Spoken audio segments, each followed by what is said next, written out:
Assalamualaikum warahmatullahi wabarakatuh.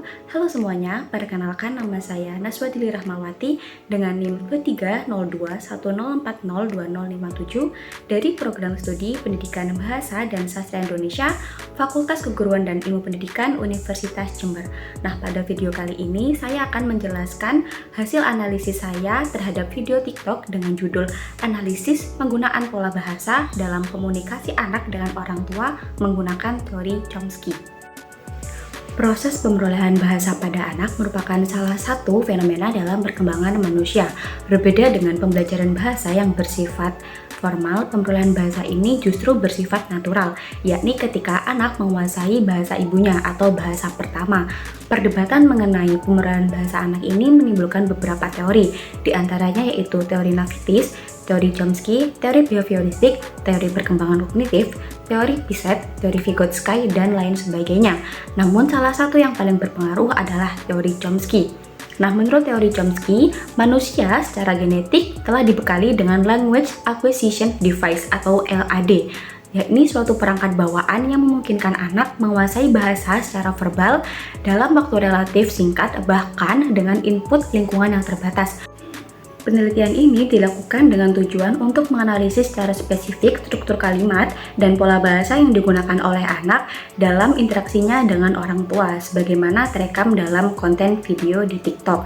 Dengan menggunakan metode kualitatif, penelitian ini akan mengidentifikasi pola bahasa, menganalisis struktur kalimat, dan memahami makna, serta interpretasi dari percakapan tersebut. Hasil analisis dari penelitian ini nantinya akan dikaitkan dengan teori Chomsky untuk mengeksplorasi sejauh mana teori tersebut, seperti keberadaan LAD dan kreativitas linguistik terwujud dalam pola komunikasi nyata antara anak dengan orang tua.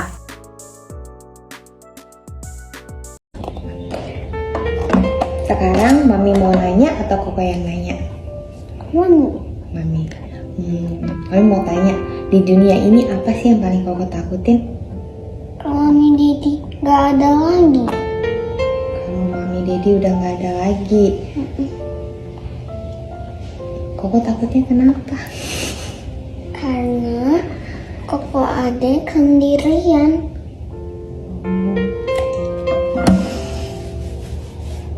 Halo Mami. Ya, dengar.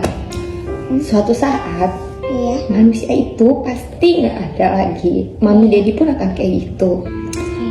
Tapi makanya sekarang Mami sama Dedi ngajarin Koko banyak hal supaya Koko sama Ade bisa mandiri. Contohnya beresin mainan sendiri, terus mandi sendiri, makan sendiri, iya kan? Beresin mainan sendiri, mandi sendiri, makan sendiri. Tujuannya apa? Supaya kalau suatu saat Mami dan Dedi udah nggak ada, Koko sama Ade udah siap buat saling jaga, saling support, udah lebih mandiri. Tapi sekarang Mami Dedi lagi siapin Koko sama Ade buat jadi anak yang mandiri. Oke? Mandi aja Koko bisa sendiri. Betul, hebat anak bisa Mami. sendiri. Iya, hebat. Kan bisa sendiri. Iya, hebat sayang. Tapi cebok doang yang masih gak bisa. Oh, cewek. Oke, nanti kita belajar ya. Belum dulu. Karena Koko lupa cebok itu pegang tai. Koko gak mau. Oke. Dalam dialog antara Mami dan Koko pada video tersebut terlihat jelas bahwa anak telah menguasai beberapa aspek penting dalam berbahasa. Yang pertama yaitu struktur sintaksis dan kemampuan merangkai kalimat. Ucapan Koko seperti kalau Mami Dedi nggak ada lagi atau mandi aja Koko sudah bisa sendiri, makan juga bisa sendiri, menunjukkan bahwa anak mampu menyusun kalimat majemuk yang mengandung klausa sebab akibat dan waktu. Hal tersebut merupakan indikator bahwa anak telah menginternalisasi struktur sintaksis yang kompleks.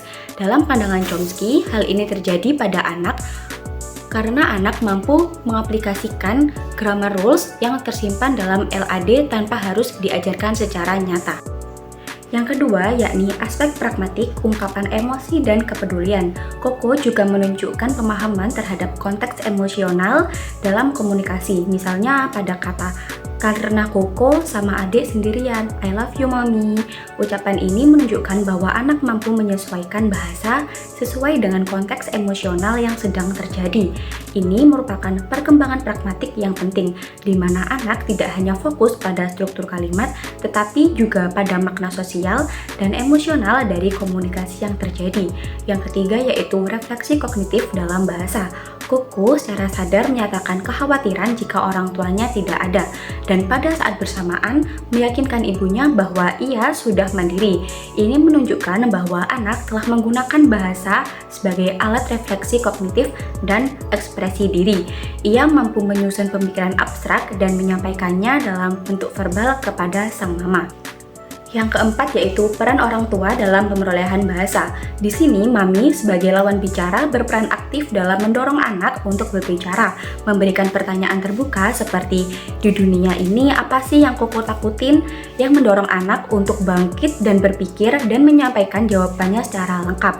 Hal ini konsisten dengan temuan Awaliyah tahun 2021 dan Anggraini tahun 2021 bahwa keterlibatan aktif orang tua dalam percakapan berdampak besar terhadap pemerolehan bahasa anak.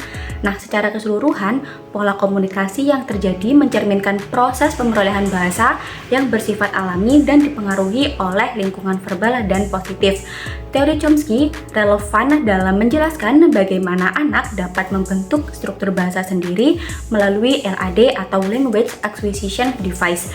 Namun, teori Chomsky ini menjadi semakin kuat apabila digabungkan dengan pendekatan lain yang melihat pentingnya interaksi sosial dalam proses pemerolehan bahasa anak. Nah, teman-teman, itu tadi hasil analisis saya. Semoga dapat dipahami. Sampai jumpa. Terima kasih. Wassalamualaikum warahmatullahi wabarakatuh.